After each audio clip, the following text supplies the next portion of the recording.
Bharatiya Janata party सब महिला मानक सम्मान दिए आगू दौची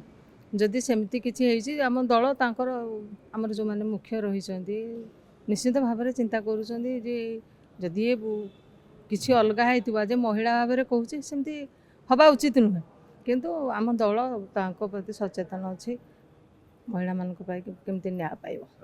गोटे इश्यू नहीं कि तो बाहर को बाहर तेणु से इश्यू को लेकिन जब छोट कथा ही पारे निज भितर कौन हो बाहर को नेले